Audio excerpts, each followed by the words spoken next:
안녕하세요. 나비 말씀입니다. 지금 이 순간에도 당신은 무언가 때문에 마음이 불편하거나 괴로울 것입니다. 어쩌면 직장에서 받은 스트레스 때문일 수도 있고, 사랑하는 사람과의 관계 때문일 수도 있으며, 아니면 단순히 내일에 대한 막연한 불안감 때문일 수도 있겠죠. 오늘 밤 잠들기 전 이 시간에 우리는 함께 2500년 전 한 사람이 발견한 놀라운 진실에 대해 이야기해 보려고 합니다. 그 사람은 시다르타 고타마, 우리가 부처님이라고 부르는 분이죠. 그분은 인생의 모든 것을 포기하고 6년간의 극한 수행을 통해 우리가 왜 괴로워하는지 그 근본적인 이유를 깨달았습니다.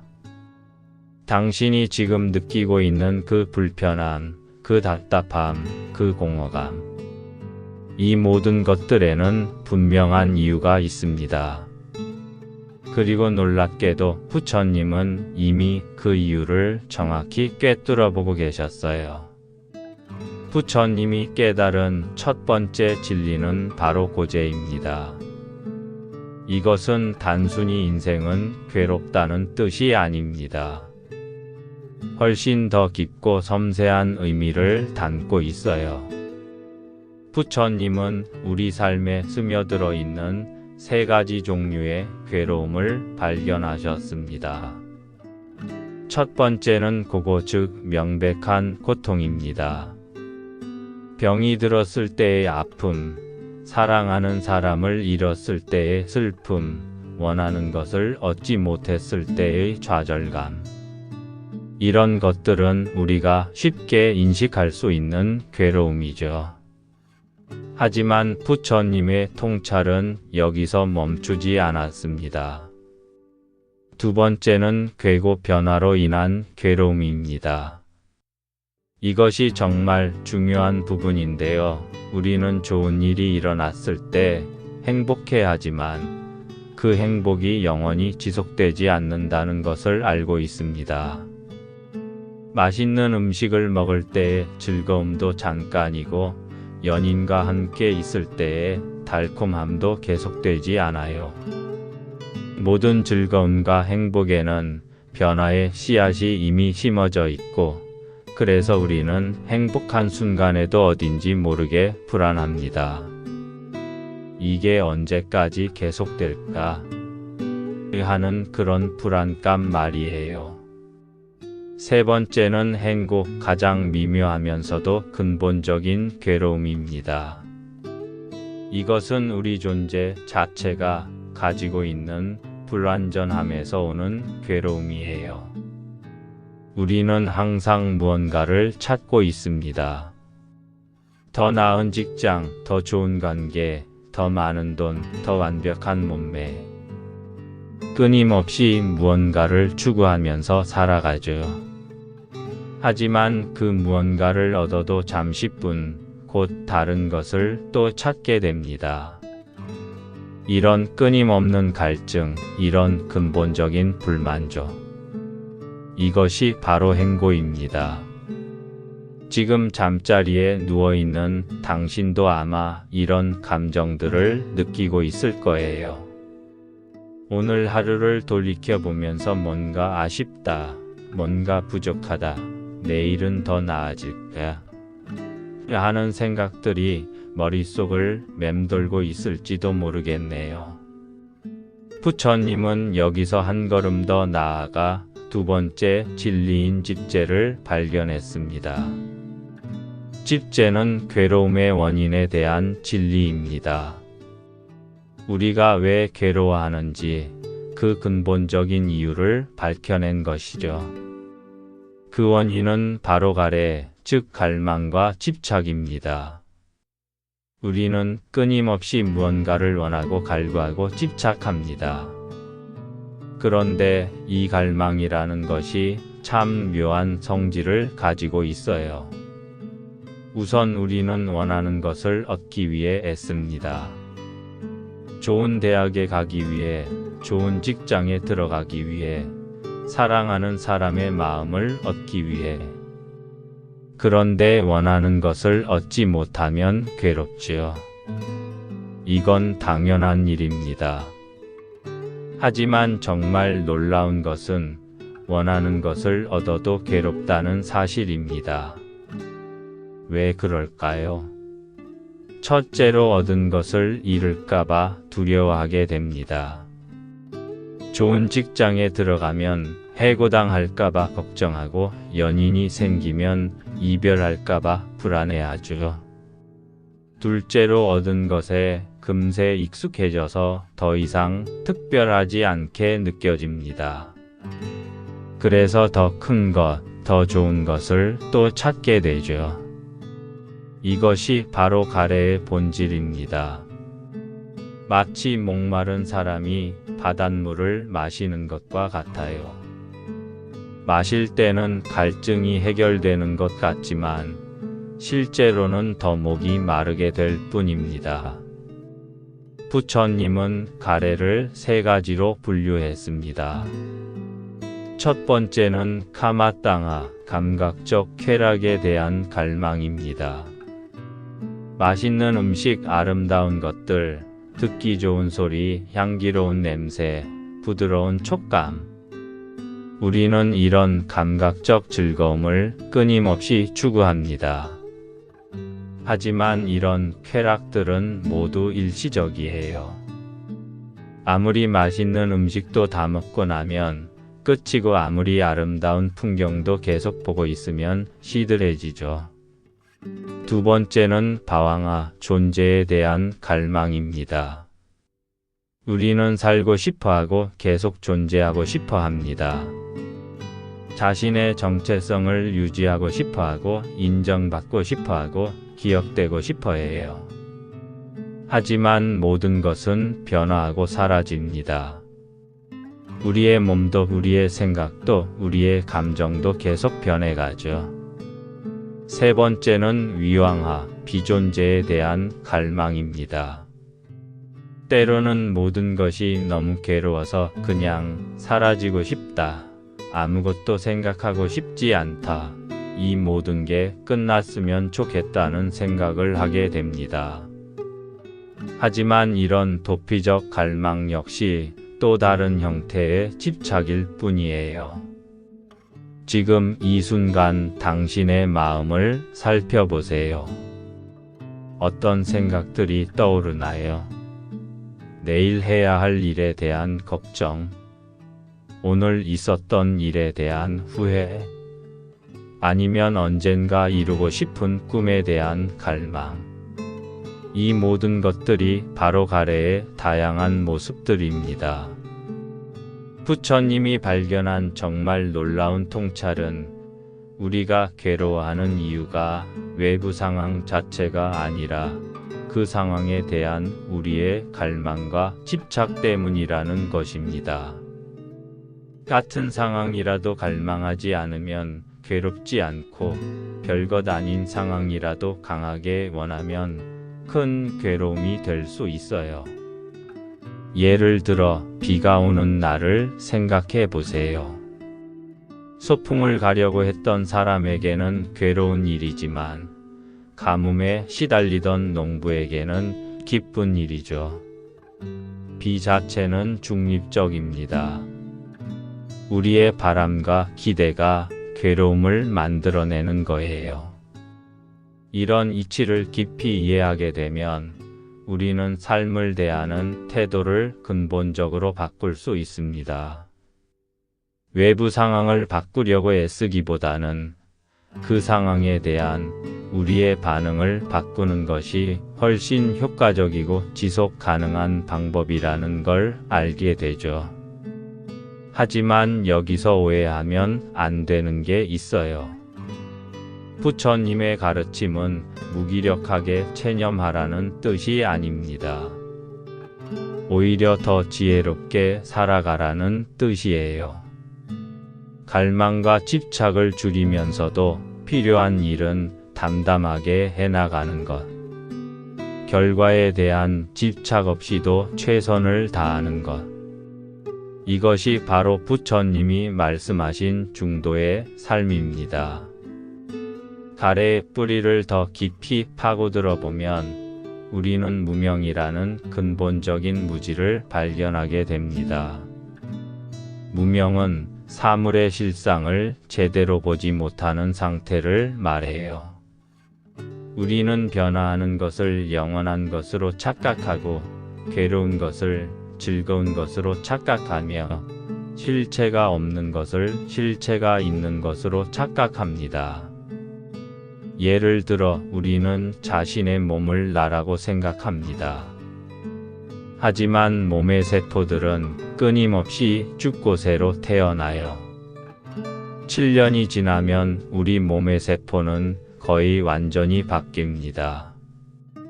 그렇다면 7년 전의 나와 지금의 나는 같은 존재일까요? 다른 존재일까요? 우리는 자신의 생각과 감정을 나라고 생각하기도 합니다.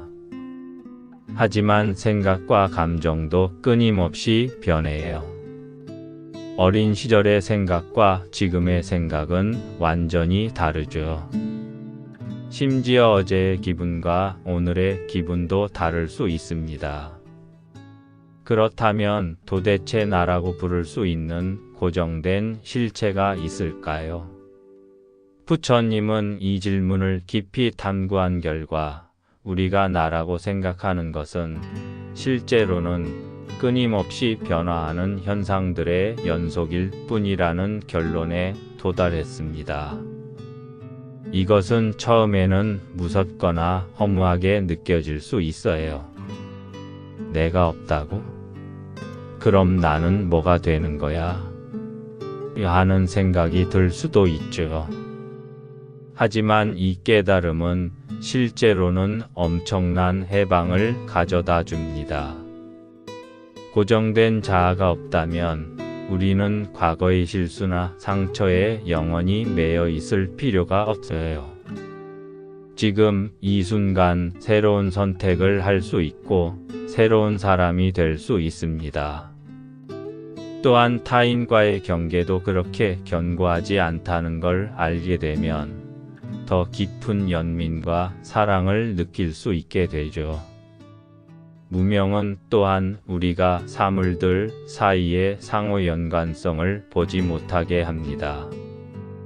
우리는 자신을 독립적인 존재로 여기지만 실제로는 수많은 조건들이 어우러져서 지금의 우리가 있는 것이에요. 당신이 지금 숨쉬고 있는 공기는 나무들이 만들어준 것입니다. 당신이 오늘 먹은 음식은 농부들과 요리사들, 그리고 수많은 사람들의 노력으로 만들어진 것이죠. 당신이 알고 있는 지식은 수천 년 동안 축적된 인류의 지혜입니다. 당신의 언어, 당신의 생각, 당신의 감정, 이 모든 것들이 다른 존재들과의 관계 속에서 생겨난 것들이에요. 이렇게 모든 것이 서로 연결되어 있다는 것을 깨닫게 되면 우리의 시야가 완전히 달라집니다. 내가 잘 되는 것과 남이 잘 되는 것이 실제로는 별개가 아니라는 걸 알게 되죠. 자연을 파괴하는 것이 결국 우리 자신을 해치는 일이라는 것도 분명해집니다. 가래가 생기는 또 다른 이유는 우리가 현재 순간을 제대로 경험하지 못하기 때문입니다. 우리는 항상 과거를 그리워하거나 미래를 걱정하면서 살아갑니다. 과거에 좋았던 시절을 그리워하거나 과거의 실수를 후회하거나 미래에 대한 계획을 세우거나 미래에 대한 불안에 시달리거나 하지만 실제로 우리가 살 수 있는 시간은 오직 지금 이 순간뿐입니다. 과거는 이미 지나갔고 미래는 아직 오지 않았어요. 그런데 우리는 실제로 존재하지 않는 시간들을 위해 현재의 평안을 포기하고 있는 셈이죠. 지금 이 순간 당신은 침대에 누워 있습니다. 몸의 무게가 침대에 닿는 감각을 느껴보세요. 숨이 들어오고 나가는 것을 관찰해 보세요. 주변에서 들리는 소리들을 그냥 듣기만 해보세요. 판단하거나 분석하려 하지 말고 그저 있는 그대로 경험해 보세요. 이렇게 현재 순간에 온전히 머물러 있을 때 우리는 가래가 자연스럽게 줄어드는 것을 느낄 수 있습니다. 지금 이 순간이 충분히 완전하다는 것을, 별다른 것을 추가하거나 빼지 않아도 괜찮다는 것을 알게 되죠. 물론 이것이 쉬운 일은 아닙니다. 우리의 마음은 오랫동안 갈망하고 집착하는 습관에 길들여져 있어요. 마치 강물이 오랫동안 같은 길로 흘러서 깊은 물길을 만든 것처럼 우리의 마음도 오랫동안 같은 패턴으로 생각하고 반응해 왔습니다. 하지만 물길을 바꿀 수 있듯이 마음의 습관도 바꿀 수 있어요. 다만 인내와 지혜가 필요합니다.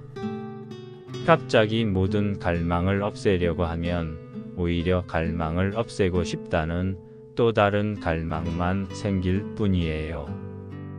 대신 우리는 갈망이 일어나는 것을 그저 관찰할 수 있습니다. 아, 지금 내가 뭔가를 원하고 있구나. 이것이 갈망이구나. 하고 알아차리는 것만으로도 그 갈망의 힘은 많이 약해집니다. 갈망에 휘말리지 않고 한 걸음 떨어져서 바라볼 수 있게 되는 거죠. 이런 관찰을 계속하다 보면 우리는 갈망의 패턴을 알게 됩니다. 어떤 상황에서 어떤 갈망이 주로 생기는지, 그 갈망이 어떻게 변화하고 사라지는지를 알게 되죠. 그러면 갈망에 덜 휘둘리게 되고 더 자유로워집니다. 가래와 관련해서 중요한 것은 억압이 아니라 이해입니다. 갈망을 나쁜 것으로 여기고 억지로 없애려고 하면 그것은 또 다른 형태의 폭력이 될 수 있어요.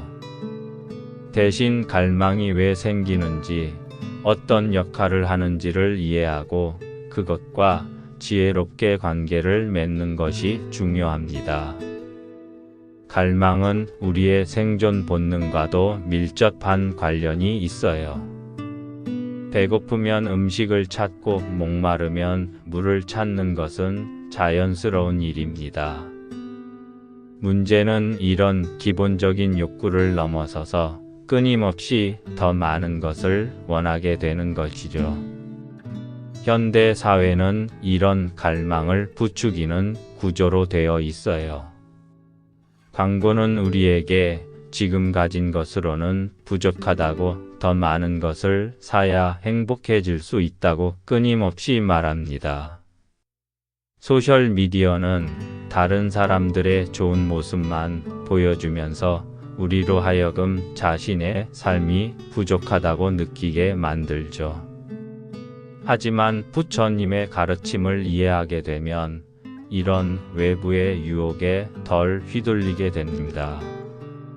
진짜 행복은 더 많이 갖는 데 있는 것이 아니라 지금 있는 것에서 만족을 찾는 데 있다는 걸 알게 되거든요.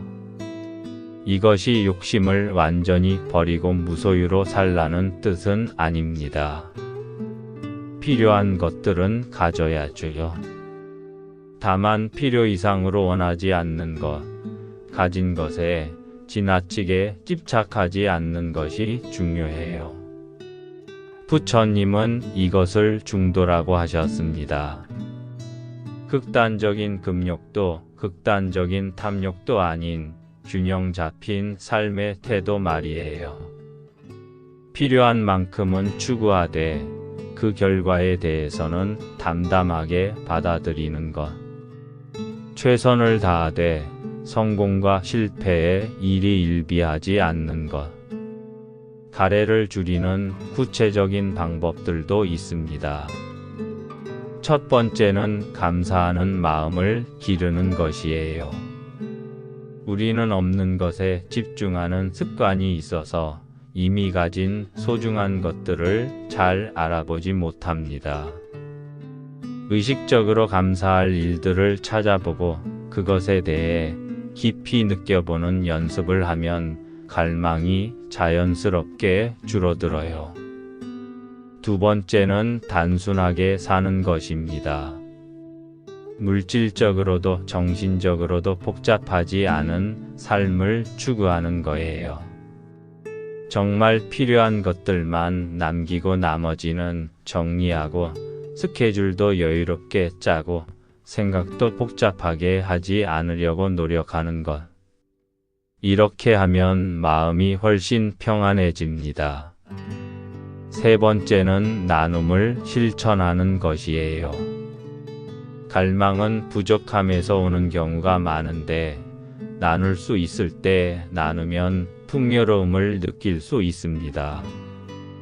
돈이나 물건뿐만 아니라 시간이나 관심, 사랑도 나눌 수 있죠.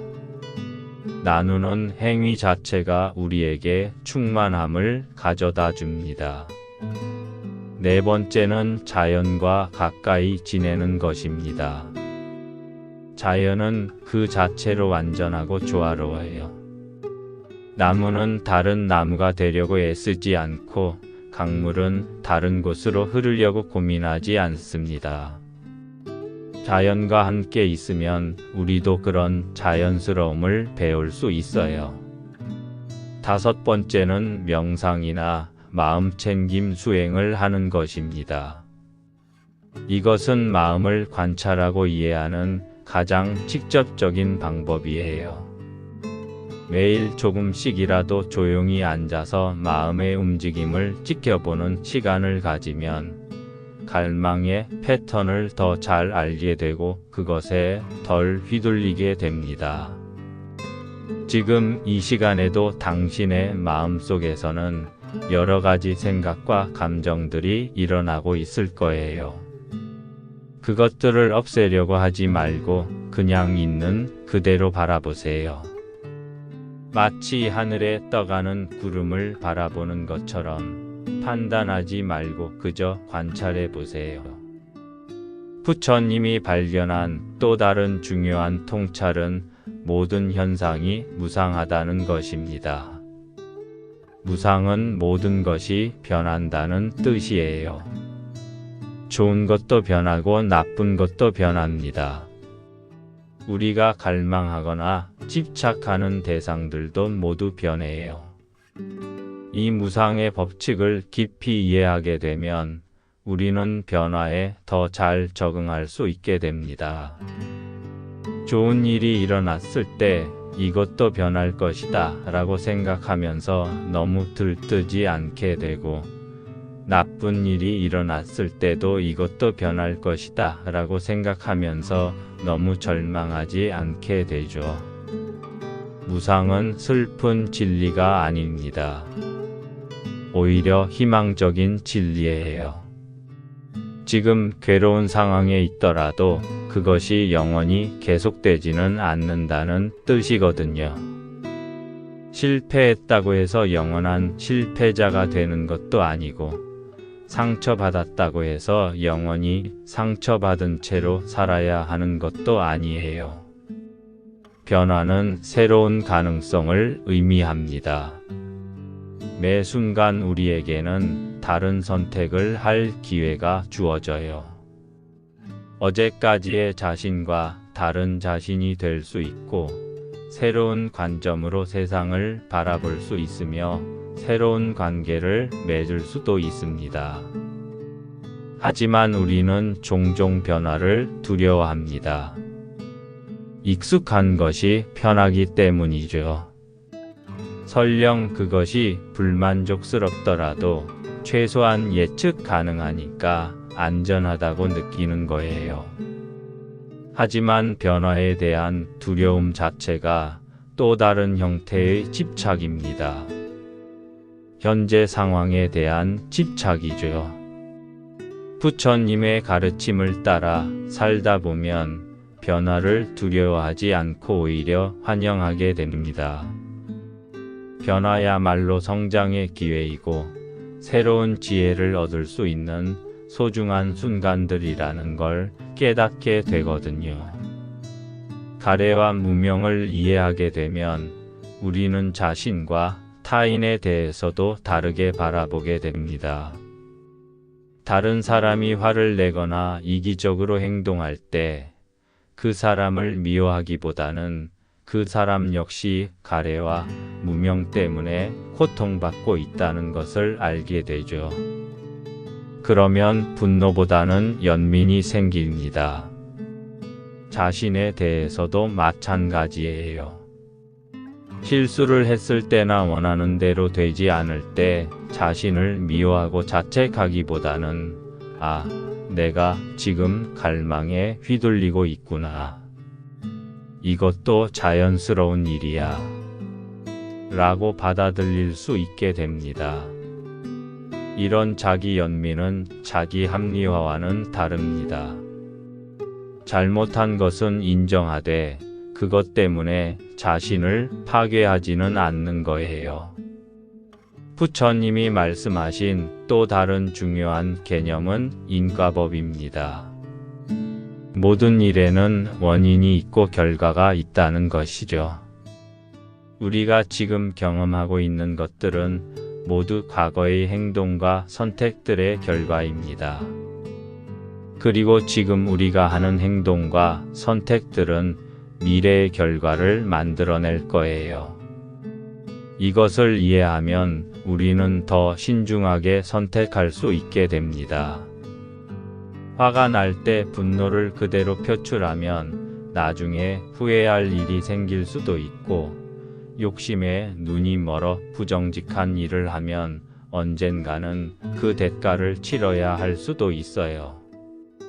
반대로 친절하고 지혜로운 행동을 하면 그건 역시 좋은 결과로 돌아올 것입니다. 하지만 인과법을 이해한다고 해서 과거의 잘못에 대해 끊임없이 죄책감을 느껴야 한다는 뜻은 아닙니다. 오히려 과거는 이미 지나간 일이고 중요한 것은 지금 이 순간부터 어떻게 살아갈 것인가라는 것을 알게 되죠. 매 순간이 새로운 시작이고 새로운 선택의 기회입니다. 부처님의 가르침에서 특히 아름다운 부분은 자비에 대한 말씀입니다. 자비는 단순한 동정심과는 다릅니다. 모든 존재가 행복하기를 바라고 모든 존재가 괴로움에서 벗어나기를 바라는 마음이에요. 자신을 포함해서 말이죠. 우리는 종종 자신에게는 가혹하면서 다른 사람들에게는 관대하거나 반대로 자신에게는 관대하면서 다른 사람들에게는 가혹한 경우가 있습니다. 하지만 진정한 자비는 모든 존재를 평등하게 사랑하는 마음입니다. 이런 자비의 마음이 생기면 우리는 더 이상 세상을 나와 남으로 나누어 보지 않게 됩니다.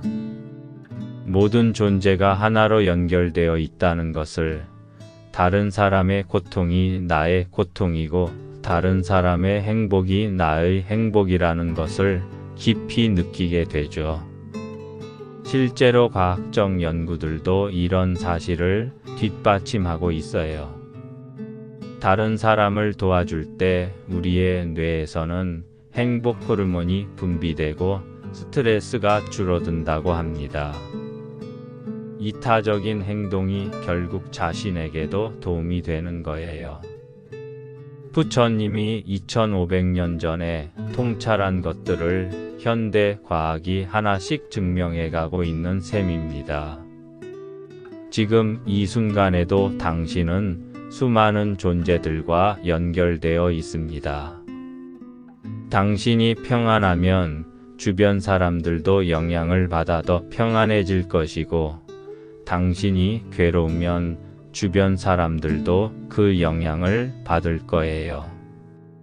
그렇기 때문에 자신의 마음을 돌보는 것은 이기적인 일이 아니라 모든 존재를 위한 일입니다. 부처님의 가르침을 일상생활에 적용하는 것은 어려운 일이 아닙니다.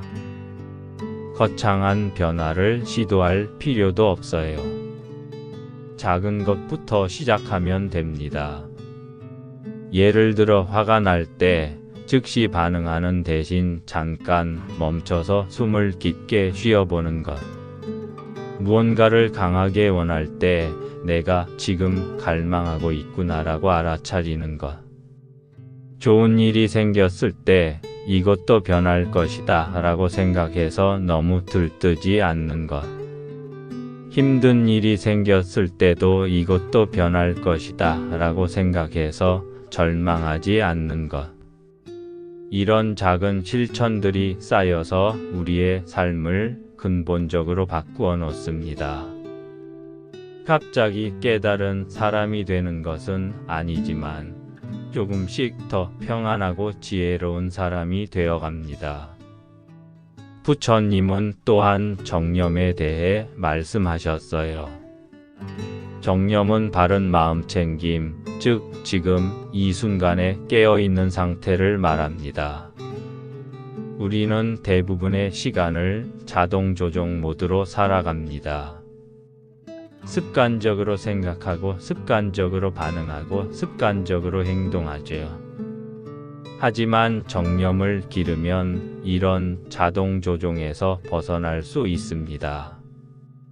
지금 내가 무엇을 생각하고 있는지, 무엇을 느끼고 있는지, 무엇을 하고 있는지를 명확하게 알아차리게 되는 거예요. 그러면 더 의식적인 선택을 할 수 있게 됩니다. 정념은 특별한 명상 시간에만 필요한 것이 아닙니다. 걸을 때도 먹을 때도 일할 때도 심지어 잠들기 전에 침대에 누워있는 지금 이 순간에도 정념을 기를 수 있어요. 지금 당신의 몸이 어떤 감각을 느끼고 있는지 알아차려 보세요. 어깨에 긴장이 있나요? 이마에 주름이 잡혀 있나요? 호흡은 얕은가요? 깊은가요? 이런 것들을 그냥 판단 없이 관찰해 보는 것. 그것이 바로 정념의 시작입니다. 생각에 대해서도 마찬가지예요. 지금 어떤 생각들이 떠오르고 있나요? 걱정인가요? 계획인가요? 후회인가요? 기대인가요? 그 생각들을 없애려고 하지 말고 그냥 내가 지금 이런 생각을 하고 있구나라고 알아차리기만 해보세요. 이런 알아차림 자체가 이미 치유입니다. 우리가 괴로운 이유 중 하나는 자신의 마음 상태를 제대로 모르기 때문이에요. 막연히 불안하고 막연히 화가 나고 막연히 슬픈데 그 이유를 정확히 모르는 거죠. 하지만 정념을 통해 자신의 마음을 명확하게 보게 되면 그것만으로도 많은 것이 해결됩니다. 부처님이 강조한 또 다른 중요한 개념은 중도입니다. 중도는 극단을 피하는 균형의 지혜예요. 너무 엄격하지도 않고 너무 방종하지도 않은 적절한 중간점을 찾는 것이죠. 현대인들은 종종 극단적인 생각에 빠지기 쉽습니다. 완벽해야 한다 아니면 포기하자, 모든 것을 가져야 한다 아니면 아무것도 갖지 말자 같은 식으로 말이에요. 하지만 중도의 지혜는 이런 극단들 사이에서 균형점을 찾는 것입니다. 예를 들어 일과 휴식의 균형, 혼자 있는 시간과 다른 사람들과 함께하는 시간의 균형, 노력과 놓아버림의 균형 등등. 이런 균형을 찾는 것은 쉽지 않지만 부처님의 가르침을 따라 살다 보면 점점 더 지혜로운 선택을 할 수 있게 됩니다. 중도는 또한 자신에 대한 태도에도 적용됩니다. 자신을 너무 혹독하게 다루지도 않고 너무 관대하게 대하지도 않는 것. 성장하려고 노력하되 완벽을 추구하지는 않는 것. 실수를 인정하되 자신을 파괴하지는 않는 것. 이런 균형 잡힌 태도는 하루아침에 생기지 않습니다. 계속된 연습과 경험이 필요해요. 때로는 한쪽으로 치우쳤다가, 때로는 다른 쪽으로 치우쳤다가 하면서 점점 중심을 찾아가는 것이죠. 부처님의 가르침에서 가장 희망적인 부분은 모든 존재가 깨달을 수 있는 잠재력을 가지고 있다는 것입니다. 지금 당신이 아무리 괴롭고 혼란스럽더라도 그 안에는 평안하고 지혜로운 본성이 있어요. 다만 그것이 가래와 무명이라는 구름에 가려져 있을 뿐입니다. 구름은 일시적입니다. 아무리 두꺼운 구름도 바람이 불면 거치고 시간이 지나면 사라져요. 마찬가지로 우리의 가래와 무명도 영원한 것이 아닙니다. 올바른 이해와 수행을 통해 점차 줄어들고 언젠가는 완전히 사라질 수 있어요. 그렇다고 해서 하루아침에 모든 문제가 해결될 것이라고 기대해서는 안 됩니다. 부처님 자신도 6년간의 수행을 통해 깨달음을 얻었고, 깨달음을 얻은 후에도 45년간 가르침을 펼치며 많은 사람들을 도우셨어요. 영적인 성장은 평생에 걸친 여정입니다. 하지만 그 여정 자체가 아름답고 의미 있는 일이에요. 목적지에 도착하는 것도 중요하지만 그 과정에서 배우고 성장하는 것도 똑같이 소중합니다. 매일매일 조금씩 더 지혜로워지고 조금씩 더 자비로워지고 조금씩 더 평안해지는 것. 그것만으로도 충분히 가치 있는 삶입니다. 지금 이 순간 당신이 이 이야기를 듣고 있다는 것 자체가 이미 큰 변화의 시작입니다. 자신의 괴로움에 대해 의문을 품고 더 나은 삶을 살고 싶다는 마음을 가지고 있다는 것은 매우 소중한 첫걸음이에요. 부처님의 가르침은 종교를 믿느냐 안 믿느냐와는 상관없습니다. 이것은 인간의 마음과 삶에 대한 깊은 통찰이고 실용적인 지혜예요. 불교도가 아니더라도 어떤 종교를 믿든 안 믿든 이 지혜들을 일상생활에 적용할 수 있습니다. 중요한 것은 이론적으로 이해하는 것이 아니라 실제로 살아보는 것입니다. 가래를 줄이려고 노력해보고 현재 순간에 머물러보고 자비의 마음을 기르려고 노력해보세요. 처음에는 어색하고 어려울 수 있지만 계속하다 보면 점점 자연스러워집니다. 그리고 완벽하게 하려고 애쓰지 마세요. 부처님도 완벽을 요구하지 않으셨어요. 다만 조금씩 나아지려고 노력하는 것, 그것으로 충분합니다. 실수를 했을 때는 자신을 용서하고 다시 시작하면 되는 거예요. 이제 잠들 시간이 다가오고 있습니다. 오늘 하루 있었던 일들을 떠올리면서 자신에게 너무 가혹하지 마세요. 실수했던 것들도 있을 테고 후회되는 것들도 있을 테지만 그것들 역시 모두 배움의 기회였습니다. 내일은 새로운 하루입니다.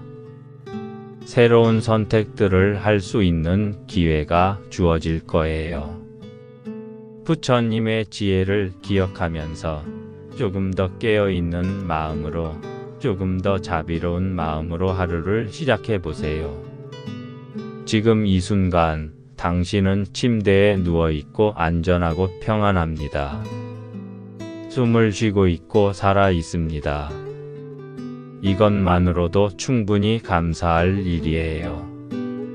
갈망하던 것들을 잠시 내려놓고 지금 이 순간의 단순한 행복을 느껴보세요. 부처님의 말씀을 빌어 이 긴 이야기를 마무리하겠습니다. 모든 존재가 행복하기를, 모든 존재가 평안하기를, 모든 존재가 괴로움에서 벗어나기를. 당신도 이 모든 존재 중에 하나입니다. 당신의 행복과 평안을 위해 오늘 밤 이 이야기를 들어주셔서 고맙습니다. 이제 편안히 잠드시기를 바랍니다. 좋은 꿈 꾸세요.